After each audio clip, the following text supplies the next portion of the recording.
This channel does not promote any violent, harmful, or illegal activities. All content provided by this channel is meant for an educational purpose only. গত সপ্তাহেই বাংলাদেশে অভ্যুত্থানের চেষ্টা হয়েছিল সেনাপ্রধান general ওয়াকারুজ্জামানের বিরুদ্ধে কু। তবে ভারত সেই চেষ্টা ব্যর্থ করে দিয়েছে।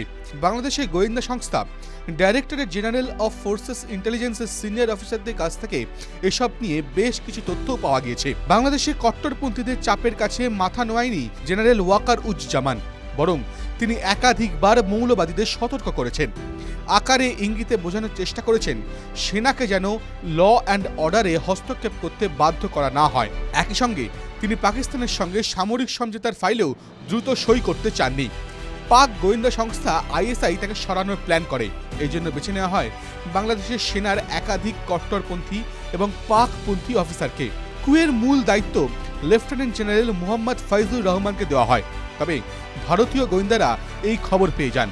তারা ব্যক্তিগতভাবে বাংলাদেশের সেনা প্রধানকে সতর্ক করেন এবং বিষয়টা আমেরিকা ও ইউরোপের একাধিক দেশকেও জানানো হয়।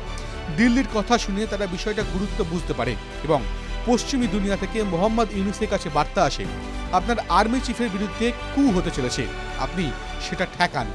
ভারতীয় গোয়েন্দারা ঢাকা থেকেই ওয়াকারুজ্জামানের সঙ্গে মার্কিন সেনার অফিসারদের কথা বলিয়ে দেন। জানা যায় বাংলাদেশের আর্মি চিফের কমিউনিকেশন ডিভাইস ট্যাপ করা শুরু হয়ে যায়।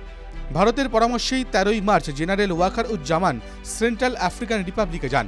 দেখান হয় যে তিনি সেখানে মোতায়েন বাংলাদেশের শান্তি সেনার সঙ্গে কথা বলতে যাচ্ছেন। আসলে সেন্ট্রাল আফ্রিকান রিপাবলিকে তার সঙ্গে মুখোমুখি ইউএস আর্মির টপ অফিসারদের কথা হয়। মায়ানমারের সিচুয়েশন যাতে হাতের বাইরে বেরিয়ে না যায় সে সমস্তও তিনি দেখবেন। মার্কিন সেনাকে এই আশ্বাস দেন জেনারেল ওয়াকারুজ্জামান। এরপর সেনা প্রধানের সুরক্ষায় ইউনূস সরকারের উপর চাপ বাড়ে। তবে বাংলাদেশের পাকপন্থী আর্মি অফিসাররা সবটা জেনে যান। ঠিক হয় 6 মার্চ ঢাকায় ফিরলেই ওয়াকারুজ্জামানকে গ্রেফতার করা হবে। তবে এবারও ভারতীয় গোয়েন্দারা আগাম এ খবর পেয়ে যান। তাদের পরামর্শে ঢাকার বদলে তেজগাঁও এয়ারবেসে নামেন বাংলাদেশের আর্মি চিফ। সেখানে তাকে রিসিভ করেন তার অনুগত আর্মি অফিসাররা এবং ওই অফিসারদের নির্দেশে যে কোনো পদক্ষেপের জন্য সেই সময় সেনাকর্মীদের তৈরি রাখা হয়। এরপর বিশাল সিকিউরিটি নিয়ে ঢাকায় আসেন ওয়াকারুজ্জামান। অনুগত অফিসাররা তার বাড়ি অফিস ঘিরে রাখেন। একই সঙ্গে আমেরিকা ও ইউনিসের কাছে আলটিমেটাম আসে। সব মিলিয়ে কুয়ের পরিকল্পনা ভেস্তে যায়। তবে বাংলাদেশের সেনাপ্রধানের প্রাণের ভয় এখনো যায়নি। আগামী দিনে কি হয় সেটা একটা খুব বড় ব্যাপার। ভারত এবং বাংলাদেশে সরকারি স্তরে এই খবর কেউ কোথাও কনফার্ম করেনি।